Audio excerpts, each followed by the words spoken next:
Bueno, el día de hoy vamos a definir a la entropía en términos de las variables termodinámicas que ya conocemos: presión, volumen, temperatura, etcétera. Entonces, esto va a ser definición.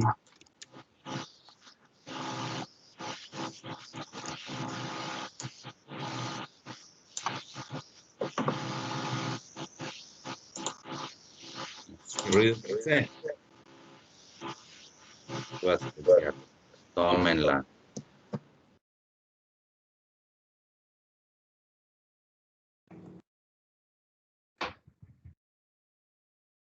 ¿Se acuerdan que nosotros habíamos definido la vez pasada a la entropía en términos de un tipo de proceso? Ese proceso era un proceso isotérmico y además era reversible. Entonces vamos a seguir con el mismo modelado.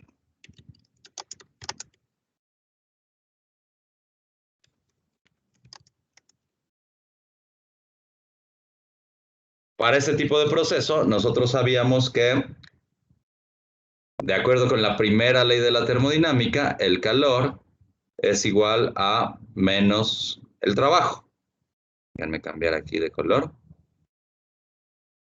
Y entonces el calor en un proceso reversible sería igual a la definición de trabajo que teníamos para el proceso reversible, que era nRT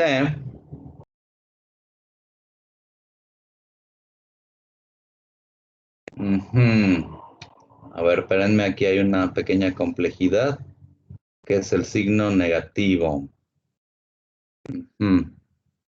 nRT, logaritmo natural de B2 entre B1.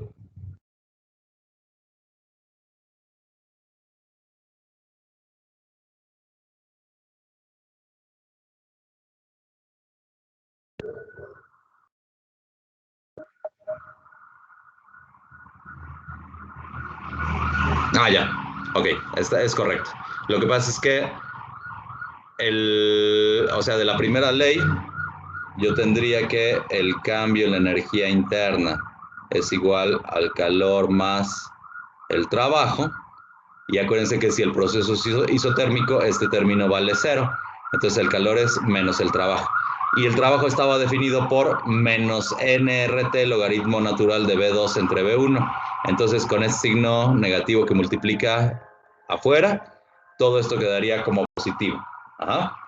Voy a despejar la temperatura hacia el otro lado de la ecuación. Me quedaría que el calor reversible entre la temperatura es igual a nr, logaritmo natural de B2 entre B1.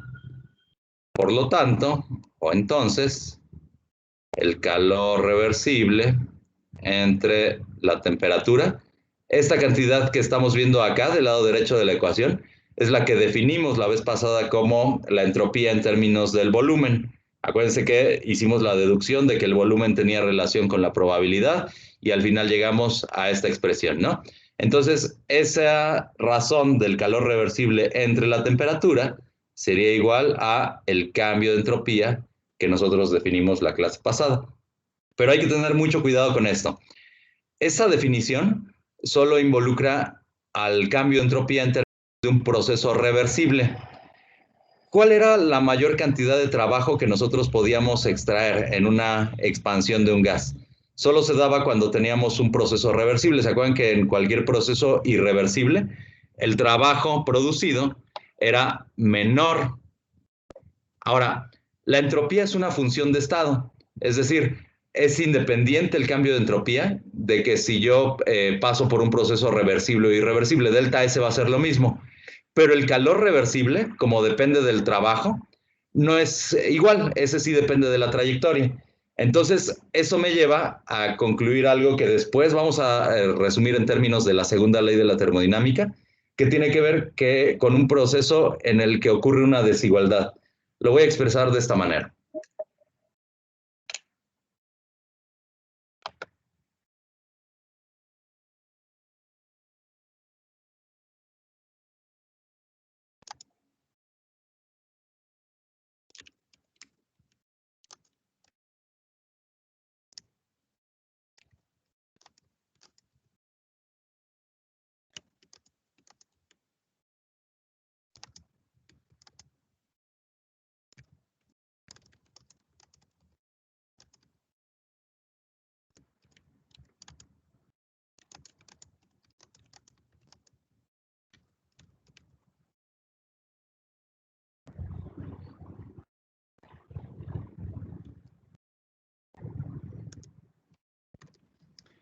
Como el trabajo, eso significa que el calor en un proceso irreversible tiene que ser menor que el calor en un proceso reversible.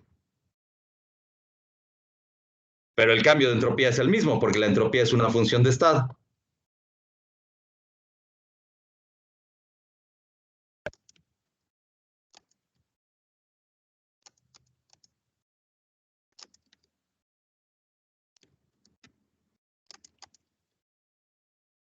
O sea que esa igualdad que puse arriba para un proceso reversible se transformaría en esta desigualdad. El delta S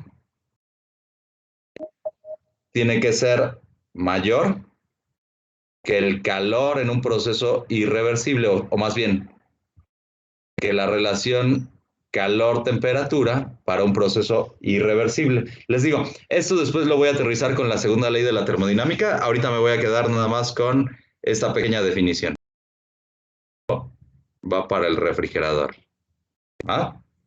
Ahora, antes de que definamos a la segunda ley de la termodinámica en la forma en la que nos va a ser útil, la voy a definir en términos de la eficiencia termodinámica para un proceso que se llama máquina de Carnot. Ahorita le vamos a dar vuelta a toda la problemática y vamos a definir justamente a la máquina de Carnot.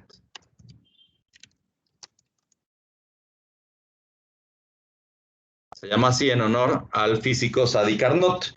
Bueno, este modelado de la máquina de Carnot es un enunciado de la segunda ley de la termodinámica. Tiene que ver con las eficiencias. Recuerden que la eficiencia es qué tanto nosotros podemos convertir a trabajo de un calor. Habíamos visto la clase pasada que todo el trabajo se puede convertir en calor, pero no todo el calor se puede convertir en trabajo. Entonces, ¿qué tanto se pueda convertir en trabajo fuente de calor? Es lo que me dice cuál es la eficiencia que tiene una máquina térmica. Una máquina térmica no es otra cosa que algo que está convirtiendo calor en trabajo. ¿Ah? ¿Qué tanto? Existe un límite.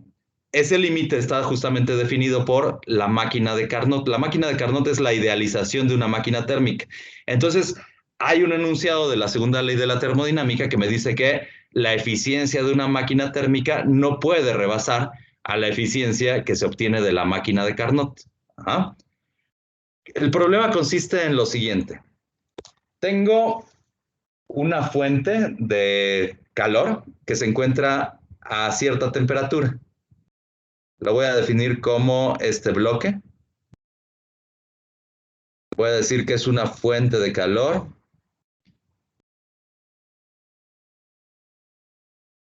que se encuentra a la temperatura T2. Ajá. Esa fuente de calor le va a entregar cierto flujo calórico o cierta energía a la máquina térmica. La máquina térmica la voy a representar como este circulito. Esta es la máquina térmica. La máquina térmica lo que va a hacer es convertir ese calor, al que voy a llamar Q2, en un trabajo.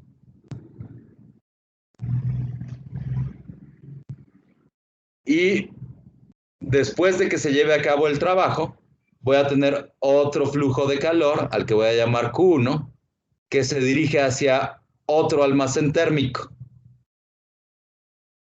Acuérdense que un almacén térmico es algo que por concepto de su masa no cambia en gran medida sus propiedades termodinámicas. Lo voy a llamar a ese almacén térmico depósito. Es un depósito frío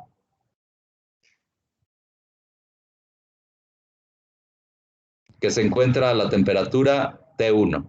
O sea, T2 es mayor que T1.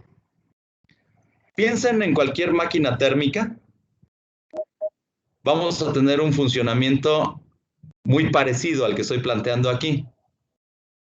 Un automóvil, por ejemplo, sería una máquina térmica, ¿no? ¿Dónde está el calor que estoy recogiendo?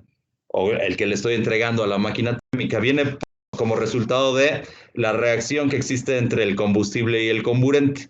Ese delta H se va a entregar hacia la máquina térmica, eso se va a reflejar en el trabajo que hace el automóvil, y finalmente el calor se va a disipar hacia el ambiente. El ambiente pues, es la atmósfera, ¿no? Tiene que haber un depósito frío a una temperatura menor, a la cual se descargue la energía en forma de calor. Todas las máquinas térmicas operan exactamente de la misma manera. Una turbina, por ejemplo, en una central nucleoeléctrica, un automóvil, una máquina de vapor, todos hacen exactamente lo mismo. Se sirven de una fuente de calor a alta temperatura, descargan calor a una temperatura más fría, que en general es el sistema atmosférico, y en el inter entregan cierta cantidad de trabajo. ¿Ok? Ahora, esa idealización de la máquina térmica consiste en una serie de procesos. Es un proceso cíclico compuesto de una serie de procesos. En primer lugar, yo voy a tener un sistema que se encuentra a una elevada temperatura. Aquí no le voy a poner que esto es la energía interna, sino que lo voy a plasmar en términos de un diagrama PV.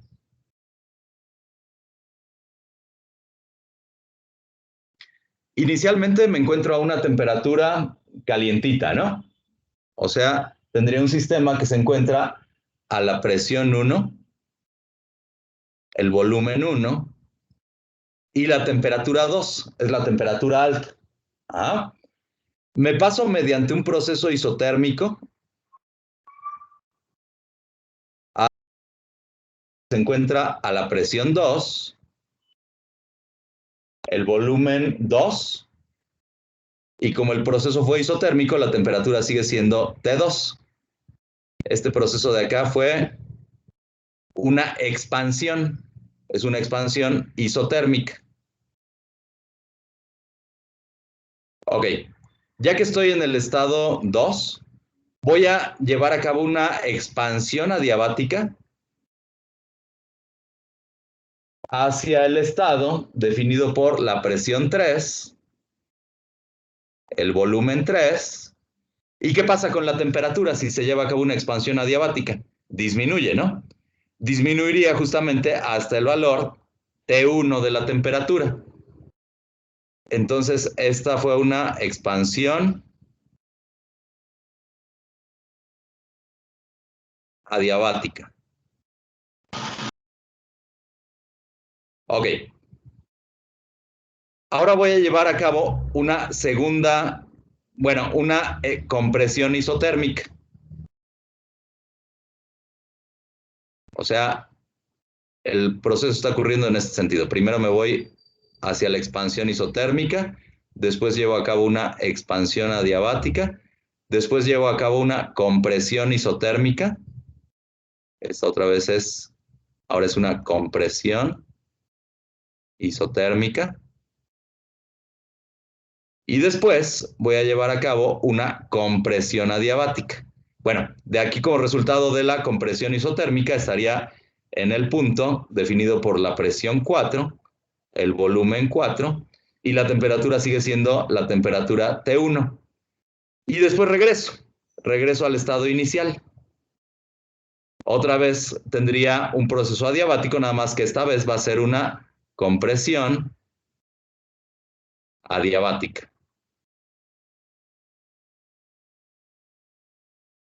¿Dónde va a estar representado el trabajo que lleve a cabo la máquina térmica? Finalmente recuerden que el trabajo es el área bajo la curva. Entonces, todo lo que se encuentre aquí adentro de esta curva es el trabajo que puede llevar a cabo la máquina térmica. Vamos a modelar ese problema en términos de las presiones, los volúmenes y las temperaturas. Vamos a analizar antes que otra cosa el primer proceso que correspondería a la expansión isotérmica. Este es el proceso 1.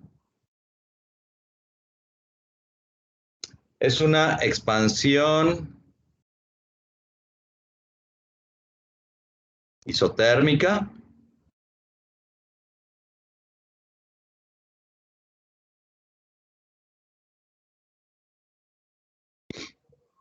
en la que el gas absorbe calor de la fuente que se encuentra a elevada temperatura. Entonces, el gas absorbe calor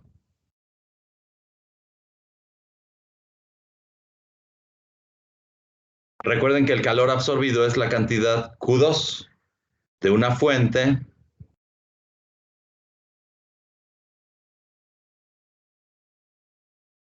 de calor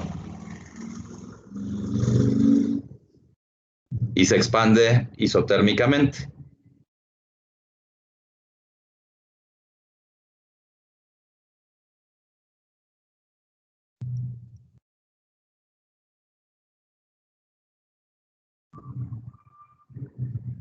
De forma reversible.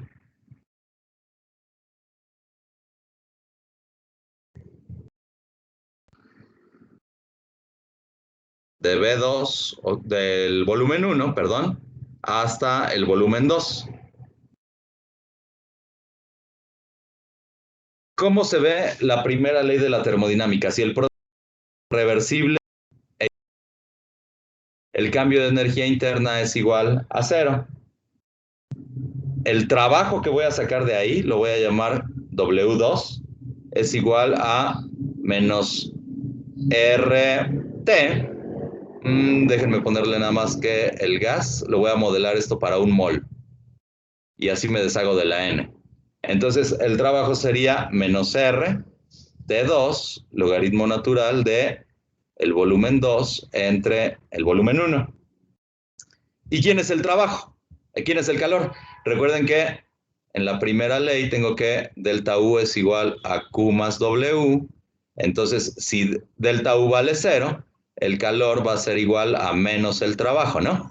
Entonces, el calor Q2 sería igual a RT2, logaritmo natural de B2 entre B1.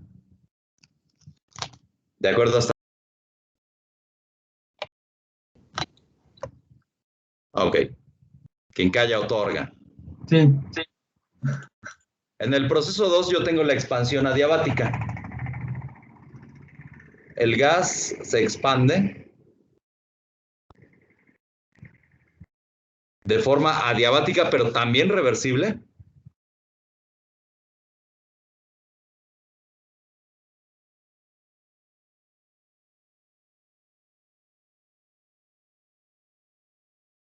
Desde el volumen 2 hasta el volumen 3, ¿no?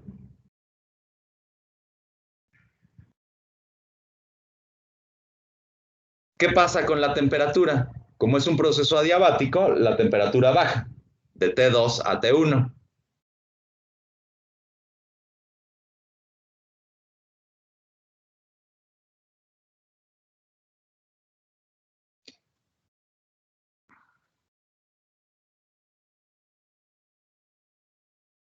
¿Cómo se ve eso aplicando la primera ley? Como es un proceso adiabático, el calor es igual a cero. Y el trabajo me quedaría en términos de el proceso adiabático reversible que definimos hace unas cuantas clases. Entonces, eso es igual a la delta U, de acuerdo con la primera ley de la termodinámica, y ese delta U se puede entender en términos de el Cb molar, que multiplica la diferencia de temperaturas, T2 menos T1. Luego, en la etapa 3 yo tengo una compresión isotérmica. El gas se comprime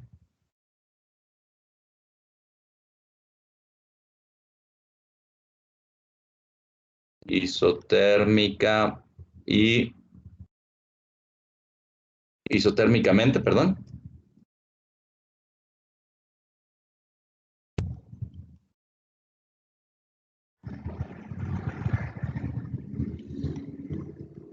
Y de modo reversible desde el volumen 3 hasta el volumen 4.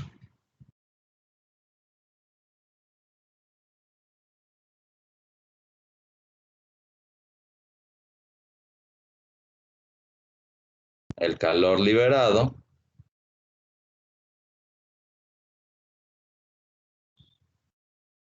se transfiere al depósito frío.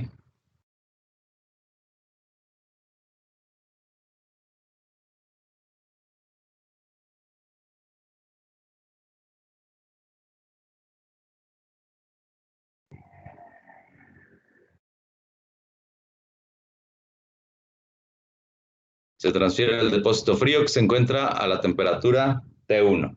Otra vez, analizando la primera ley, el cambio de energía interna sería igual a 0. El calor va a ser igual a menos el trabajo. O sea que ese trabajo 1 es igual a menos RT, logaritmo natural de el volumen final entre el volumen inicial. El volumen final sería en este caso B4 y el inicial es B3.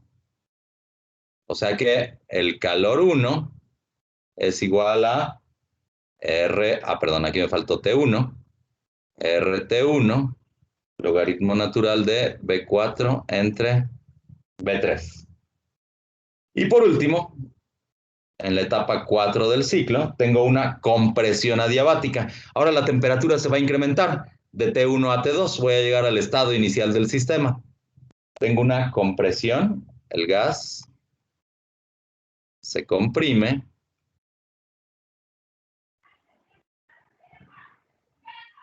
adiabática irreversiblemente.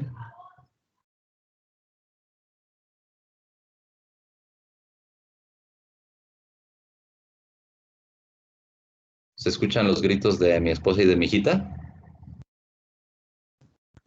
Poquito. Escuchamos ven acá. Leve. No se fijen, no es para ustedes ni para mí, entonces podemos estar tranquilos. Bueno, el gas se comprime adiabática irreversiblemente del volumen 4 al volumen 1 y la temperatura se incrementa.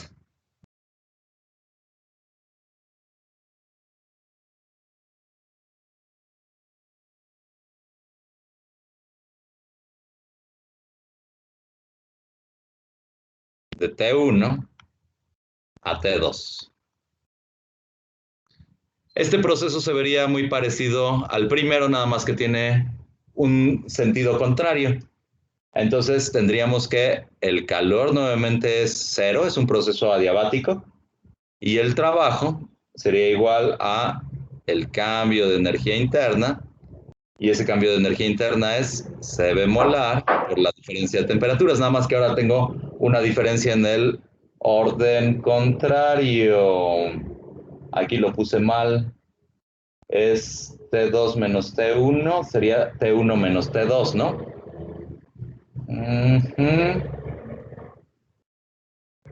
T1 menos T2. ¿Por qué lo estoy poniendo Aquí al sería revés aquí en mis apuntes? primero sería T1, T2 es la temperatura final, sí es cierto. T2 menos T1. Espérenme, entonces aquí arriba me equivoqué. Aquí en el primer proceso, en el segundo, aquí está mal esto.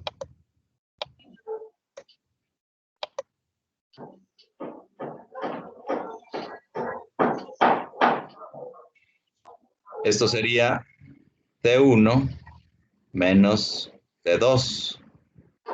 Ahí está, ahora sí está bien. Y para el segundo proceso, T1 es la temperatura final, ¿no? Ok. El proceso 4 está bien.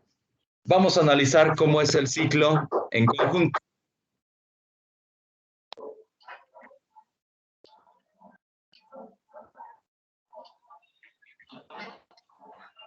Me quedaría que el cambio de la energía interna para todo el proceso, ¿cuánto es? Es de 0, porque al ser un proceso cíclico y al ser la energía interna una función de estado, entonces no tengo cambio en la energía interna. El calor y el trabajo sí son diferentes de 0 porque dependen de la trayectoria. Entonces, el calor del ciclo sería igual a Q2 más Q1.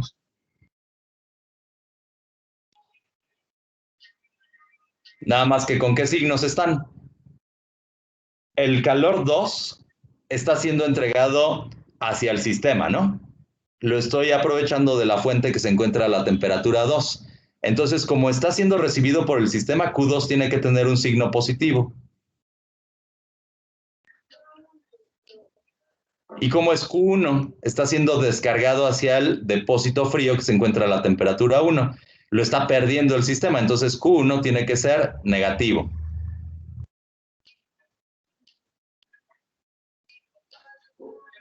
¿Cómo es por último el trabajo?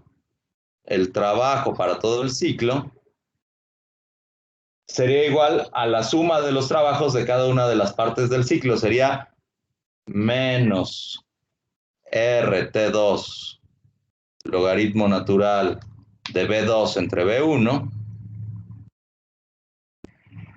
más el proceso 2, que sería CB molar T1 menos T2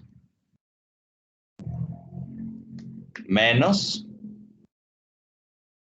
RT1, esto es del proceso 3, logaritmo natural de B4 entre B3. Y del proceso 4, otra vez sería el CB molar, nada más que le cambiamos el orden a la diferencia de temperaturas. Sería esta vez T2 menos T1. Fíjense que este término y este otro son idénticos, nada más que con signo negativo. O sea, si yo factorizo un signo menos de esta diferencia, saldría un signo menos hacia acá afuera, ¿no? Entonces los términos se cancelan.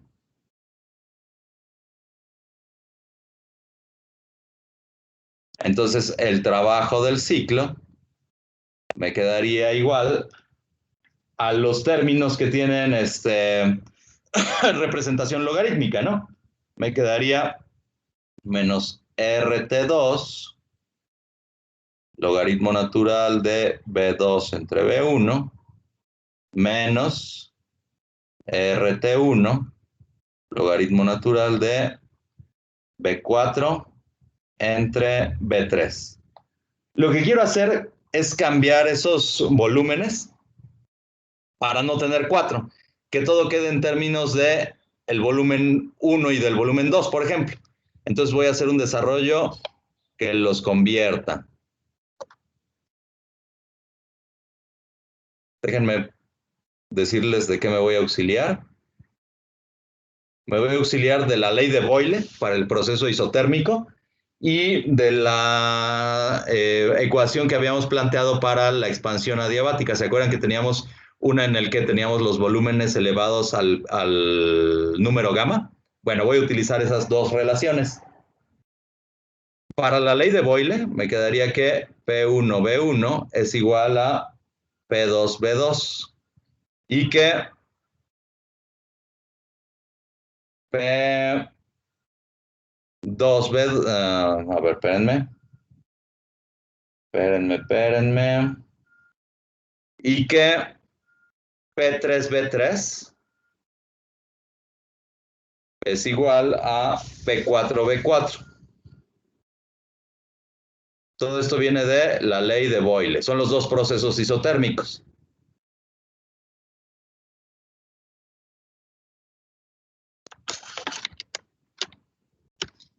Para los procesos adiabáticos, yo tengo que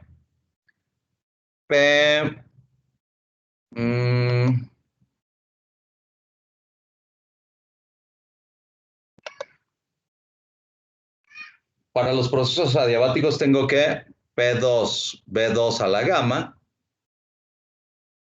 es igual a P3B3 a la gamma.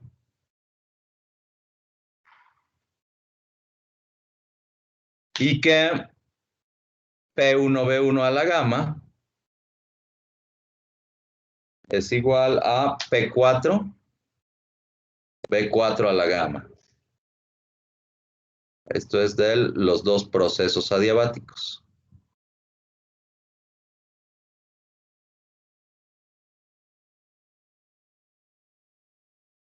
Voy a reordenar estas igualdades. Las voy a poner así. Las voy a igualar a 1. Es lo que voy a hacer. Ahí está la trampita, toda la trampita que voy a hacer. O sea, voy a decir que de esta, P2, B2 entre P1, B1 es igual a 1. Y de esta, me conviene ordenarlo como que P3, B3 entre P4, B4 es igual a 1 también. Después voy a hacer una igualación de los números 1. Y con estas me conviene hacer que P2, B2 a la gamma entre P3, B3 a la gamma es igual a 1. Y de esta me conviene hacer que P4, B4 a la gamma entre P1, B1 a la gamma sea igual. Ajá.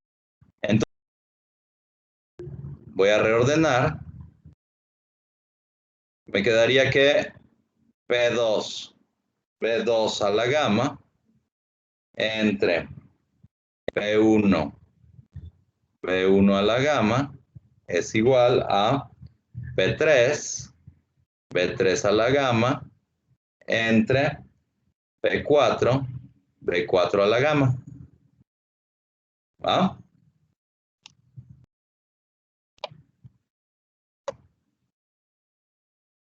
Entonces, voy a expresar esta igualdad de arriba en términos de las razones que me dio la ley de Boyle. Entonces, quedaría como entre P1, B1. Lo que estoy haciendo es sacar una relación B2 entre B1. Para que la igualdad se conserve, esa relación tiene que ser B2 entre B1 a la gamma menos 1. A la hora que se hace este producto, yo llegaría a esta expresión de aquí arriba. ¿Están de acuerdo? Y entonces igualo a lo mismo del otro lado. Me quedaría P3, B3 entre P4, B4 que multiplica a B3 entre B4 a la 1 menos gamma, a la gamma menos 1. Pero recuerden que este arreglo de aquí vale 1, este arreglo de acá también vale 1.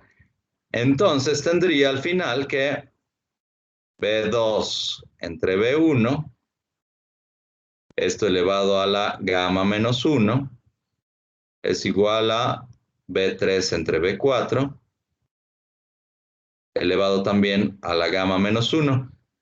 Como tengo el exponente gamma menos 1 de los dos lados, eso simplemente es B2 entre B1 es igual a B3 entre B4.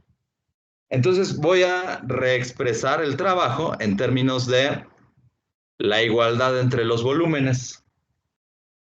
Me quedaría que el trabajo se puede expresar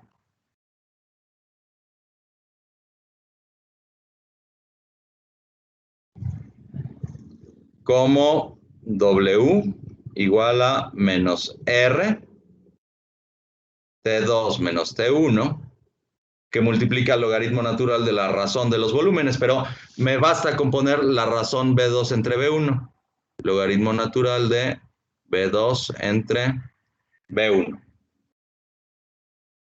Y el calor absorbido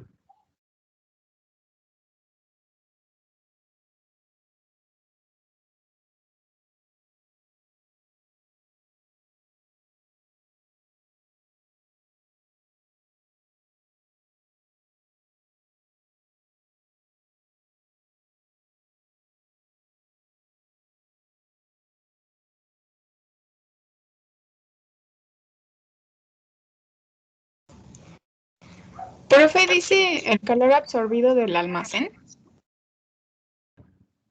los almacenes térmicos y descargado al depósito frío se podría expresar como Q2 igual a RT2, logaritmo natural de B2 entre B1.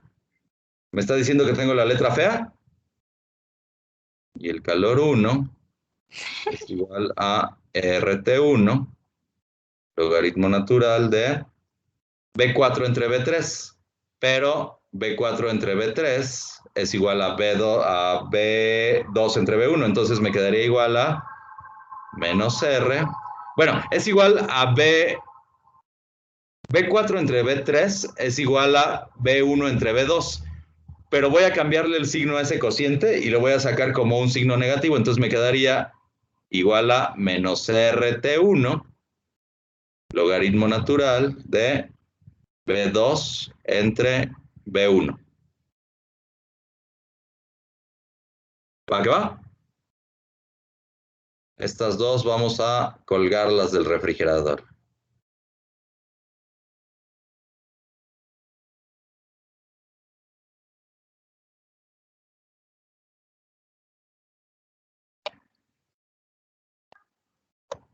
De hecho, el problema se puede simplificar si hablamos en términos de eficiencia. Si hablamos en términos de eficiencia, es suficiente con que conozcamos la temperatura que está entregando el cuerpo que se encuentra a la temperatura alta y la temperatura que tiene el depósito frío. En términos de eso se mide la eficiencia termodinámica, simplemente en términos de una diferencia de temperaturas. ¿Qué pasaría si T1 fuera idéntica a T2? Yo no tendría hacia dónde descargar calor, porque acuérdense que el calor depende de la diferencia de temperaturas. Entonces, si delta T es idéntico, yo no podría tener la generación de trabajo. Ahora, voy a tener más generación de trabajo conforme más elevada sea la diferencia de temperaturas. Eso lo estoy viendo aquí en esta expresión. En alto sea T2 menos T1, mayor va a ser la cantidad de trabajo. Por eso es que el refrigerador no tiene que estar en la cocina. ¿Habían escuchado eso? ¿Cuál es la parte más caliente de la casa? En general es la cocina, ¿no? Porque es donde uno está cocinando, que tiene prendida la estufa y todo lo demás. El refrigerador lo que hace es sacar energía del sistema, ¿no? En este caso el sistema son los alimentos. Va a ser más eficiente el estar sacando energía de ahí entre más elevada sea la diferencia de temperaturas que existe entre el ambiente y los alimentos. Entonces, si nosotros tenemos el refrigerador, siempre lo ponen junto a la estufa, eso quiere decir que estamos descargando hacia un depósito frío que no está tan frío. Entre más frío esté el depósito, mayor va a ser el trabajo que nosotros logremos obtener del proceso. Entonces el refrigerador tendría que ponerse en un ambiente bien ventilado para que sea eficiente la disipación de calor hacia el almacén térmico, que es el sistema atmosférico, ¿va? Eso después lo vemos. De hecho, la siguiente clase, cómo opera un refrigerador y cómo opera otro dispositivo que se conoce como bomba de calor. Pero bueno, ahorita voy a definir a la eficiencia.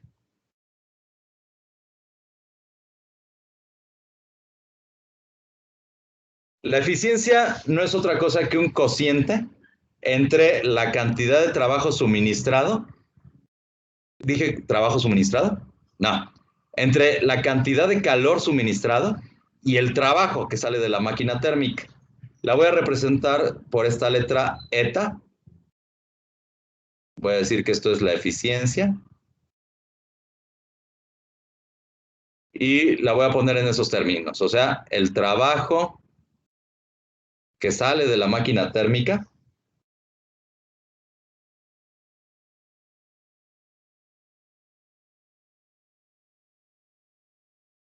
entre el calor suministrado.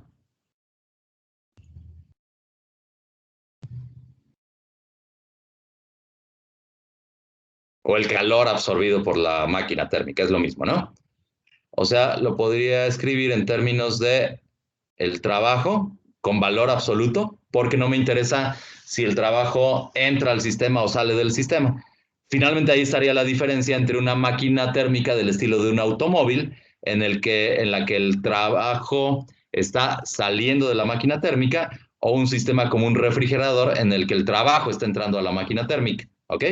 Entonces sería el valor absoluto del trabajo entre el calor. ¿Pero cuál calor? El calor que está siendo suministrado por el sistema a alta temperatura, o sea, Q2. Puedo replantear a la eficiencia en términos de las expresiones que deduje arriba. Entonces me quedaría, el trabajo efectuado por la máquina era este de acá, ¿no? Me quedaría, ya en términos de valor absoluto, me quedaría como R, T2 menos T1, logaritmo natural de B2 entre B1, ¿no? Calor. ¿Y quién es el calor? Sería RT2, porque es el calor 2, logaritmo natural de B2 entre B1. Esto es igual a T2, 1, T2. Estoy eliminando de ahí al logaritmo natural de los volúmenes. O sea que esto es igual a 1 menos T1 entre T2. Esta es la ecuación que define la eficiencia termodinámica de una máquina térmica. Fíjense que solo tiene que ver con el arreglo de las temperaturas. ¿En qué casos tendría una eficiencia de 1? O sea, una eficiencia del 100%. Cuando es la misma temperatura. ¿Cuándo qué, perdón? Cuando no hay cambio de temperatura. Cuando O son la no misma hay cambio de temperatura. No, no hay, ¿no? Porque pues sería T1 igual a T2 y teníamos que es 1 menos 1. Ajá, entonces ahí tendría una eficiencia de 0, ¿no? Es lo que decíamos hace ratito. Si queremos sacarle calor a algo, tenemos que tener un flujo de calor, ¿no? Un flujo de calor que se va a convertir en trabajo. Si no hay diferencia de temperaturas, no puede existir ese flujo de calor y por lo tanto tampoco podría existir el trabajo, ¿va? La única Entonces, cosa T1 no puede ser igual a T2.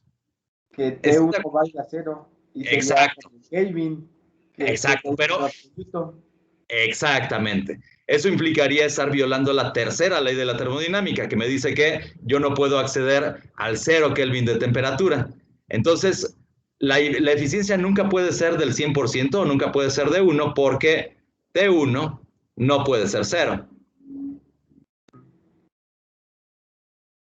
Eso de acuerdo con la tercera ley de la termodinámica. Ahora, ¿qué otra forma tendríamos de que este valor tendiera a 0? Si T2 tiende a infinito, ¿no? Pero tampoco puedo tener temperaturas tan altas. Entonces T2 tampoco puede ser infinito.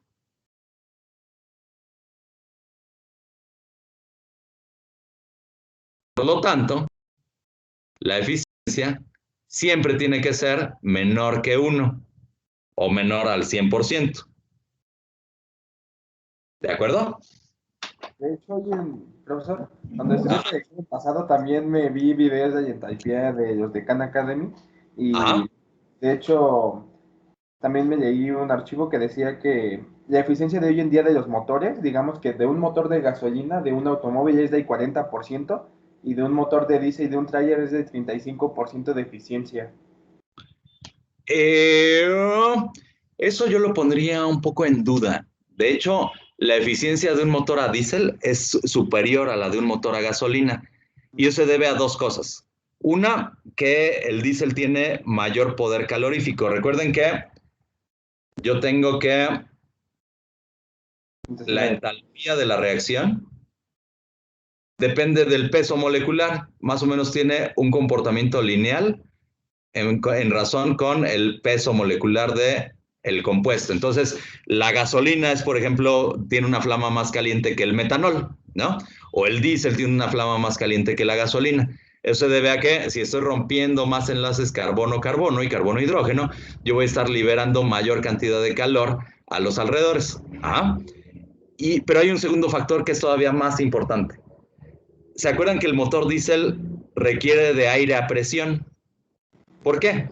porque si yo tengo un hidrocarburo de mayor peso molecular, la cantidad de comburente que necesito es cada vez mayor.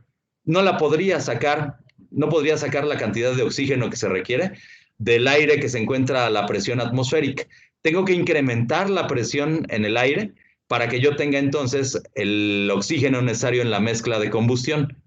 Entonces el motor diésel involucra la entrada de aire a presión. De hecho, el motor diésel es prácticamente lo mismo que el motor turbo, nada más que el motor turbo tiene funcionamiento con gasolina y las ventilas sirven justamente para incrementar la presión de oxígeno y por lo tanto hacer que la mezcla combustible tenga la suficiente cantidad de comburente para que se lleve a cabo. O sea, está determinada en términos de que no todo el diésel y no toda la gasolina se alcanzan a quemar. Eso es algo muy importante.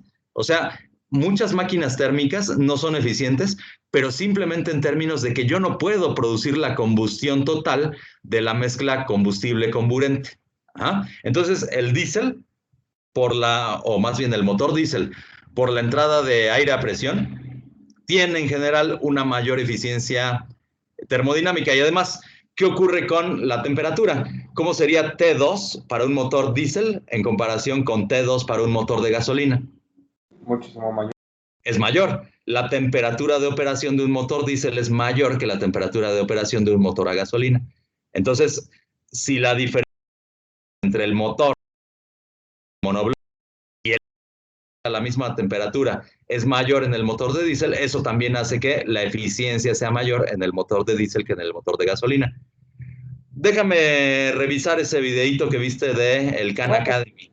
No dicen en el Khan Academy, yo llegué en el archivo, pero entonces yo me confundí. En el de diésel es 40 y en el de gasolina 35. Es correcto. De hecho, 35%, y eso ya es en el caso de un automóvil como del estilo del Smart o algo así, que se acuerdan que tiene un rendimiento como de 25 kilómetros por litro. Es de los motores más eficientes que existen.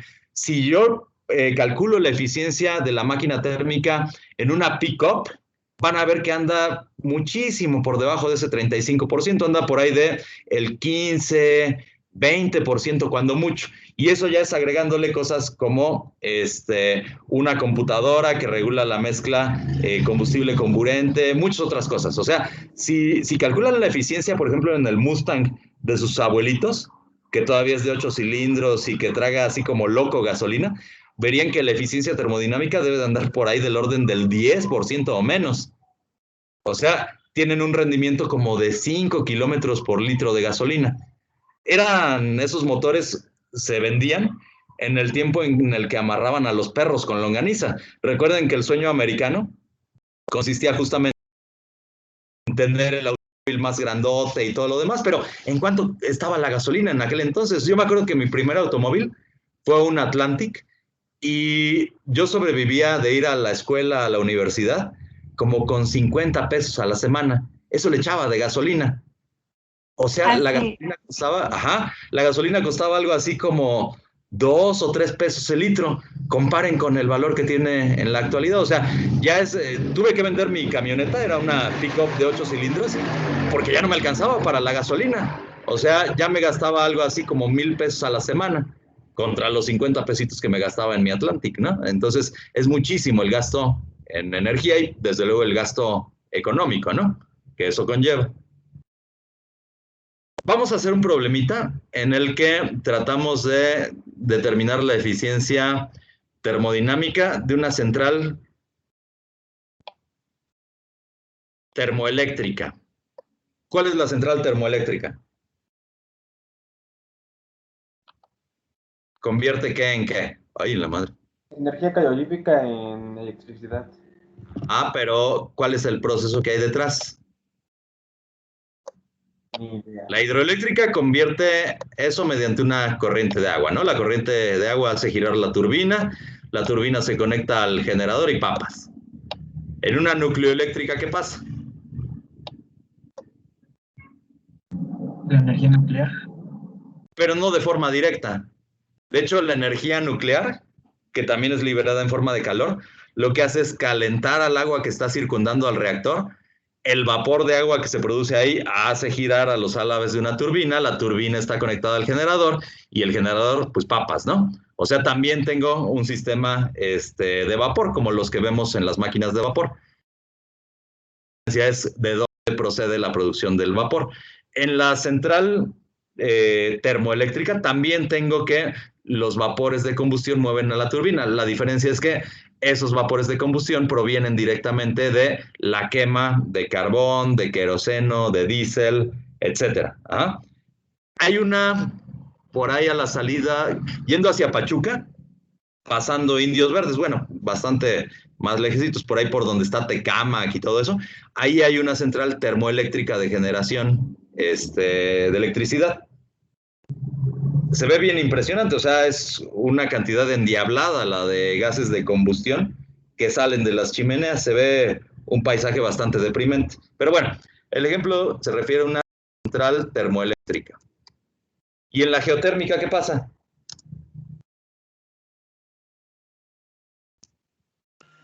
Es con el calor del núcleo, ¿no? ¿El núcleo de quién? De la Tierra. No tanto, porque no hemos hecho agujeros tan grandes, ¿no? Simplemente es en lugares donde hay actividad geotermal, o sea, donde tenemos corrientes magmáticas que andan ahí cerquita, eso calienta el agua, pues donde tenemos balnearios así de aguas termales, ¿no? En los azufres en Michoacán, por ejemplo, hay una central geotérmica. Hay otra que se encuentra en Baja California Norte, creo. También hay otra importante. Pero tenemos lo mismo, o sea, ahí lo que ocupamos es la producción de vapor, que ya es en automática, la Tierra nos la está dando ese vapor de agua. Ese vapor se utiliza para hacer girar la turbina y otra vez la turbina está conectada al generador eléctrico. Bueno, una central eléctrica emplea vapor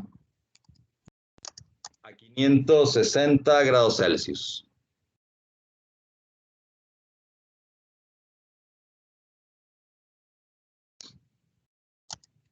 Para impulsar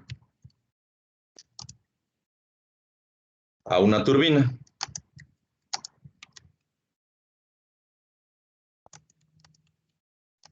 El vapor se descarga en una torre de enfriamiento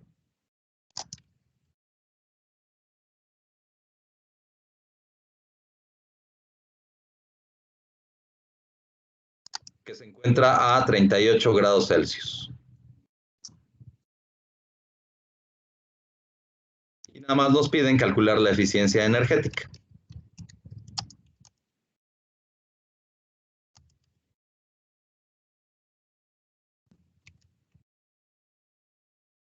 ¿Qué significará eso de torre de enfriamiento?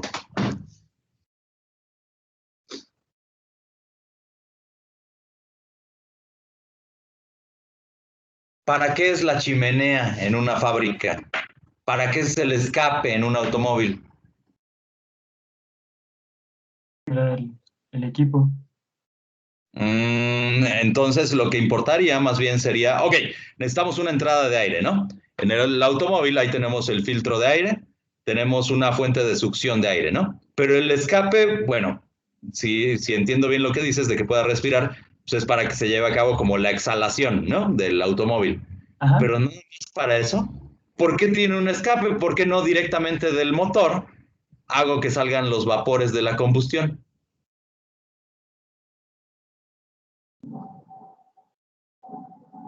Oh, a ver.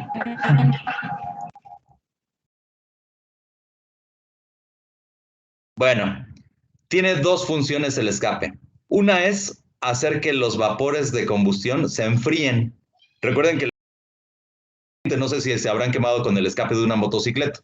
Es una quemadura fea.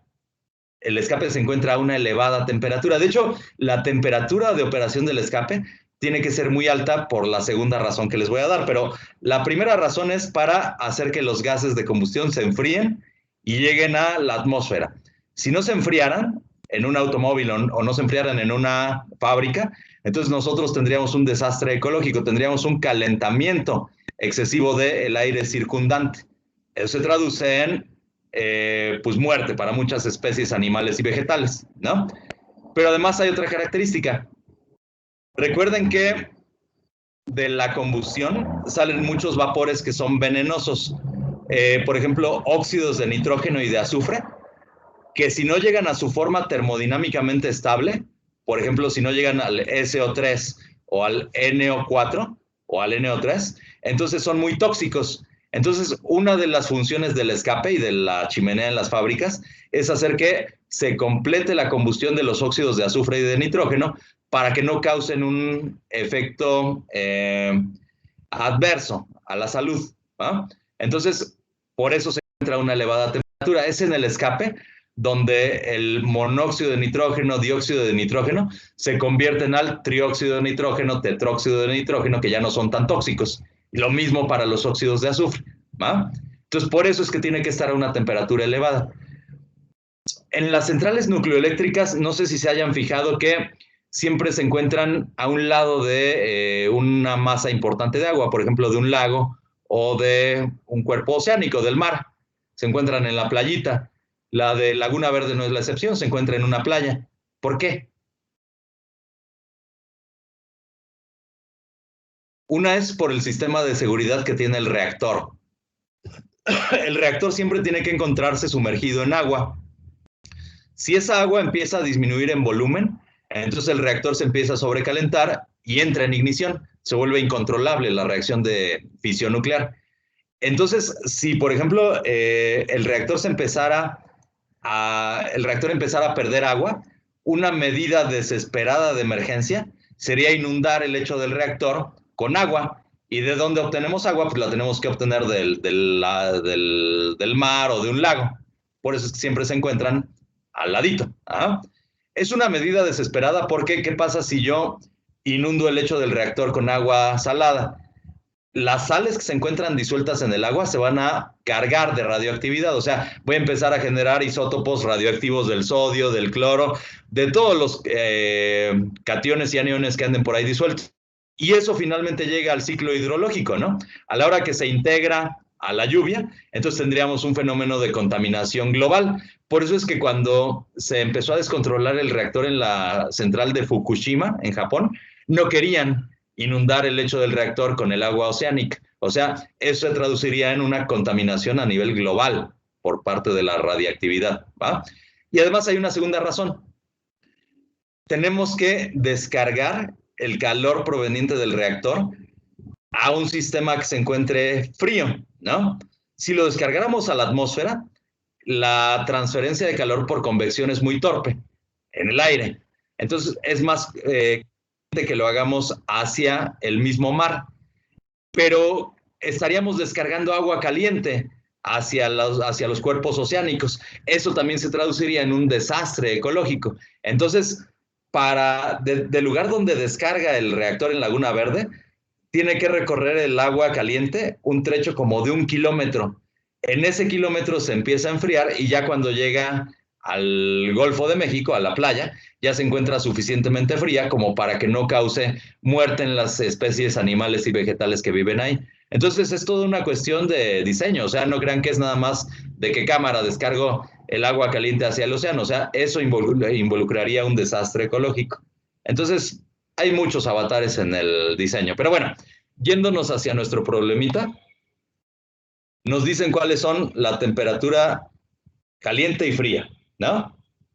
La eficiencia energética simplemente estaría expresada en términos de esa diferencia de temperaturas. O sea, en Kelvin tenemos que manejar temperaturas absolutas. Serían 833 Kelvin menos 311, son los 38 grados Celsius, entre los 833 Kelvin, ¿no?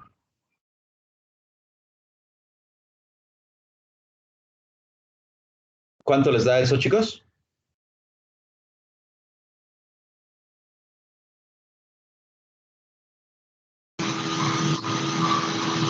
.62665.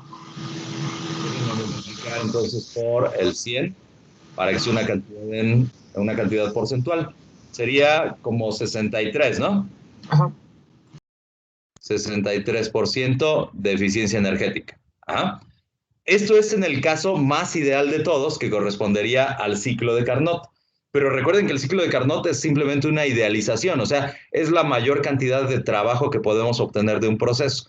En realidad, ningún proceso sigue la eficiencia del ciclo de Carnot. Sería una eficiencia que se encuentra muy por debajo. De hecho, si hiciéramos el cálculo de qué tanta energía se está perdiendo por fricción y por calor, tendríamos que la eficiencia real solo es de, lo voy a poner aquí como eficiencia real, anda por ahí del 40%. Imagínense, de cada tonelada de carbón, solo 40% se utiliza en producir la energía eléctrica y el 60% es despilfarrado hacia el ambiente en forma de calor. Y de hecho, 40% todavía me parece una eficiencia bastante alta. En términos reales, debe de andar por ahí del 20%, les digo. ¿Ah? Es muy caro producir electricidad.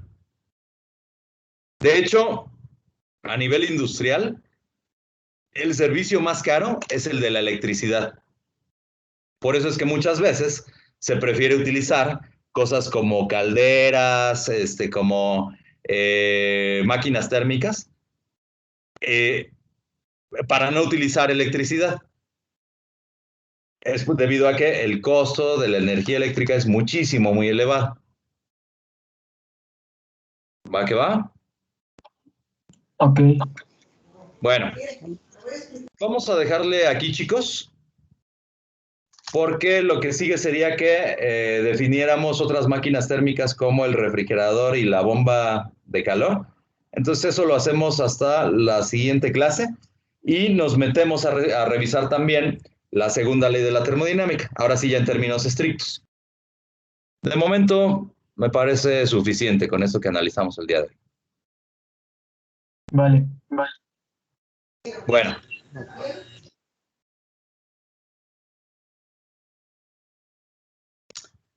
Échele una leidita al artículo que dice que leyó para ver si sí está expresado de la forma que lo hice yo o si aparece una contradicción ahí con respecto del motor diésel y del motor a gasolina. De hecho, ustedes recuerden que los motores diésel se ocupan para mover maquinaria pesada, ¿no?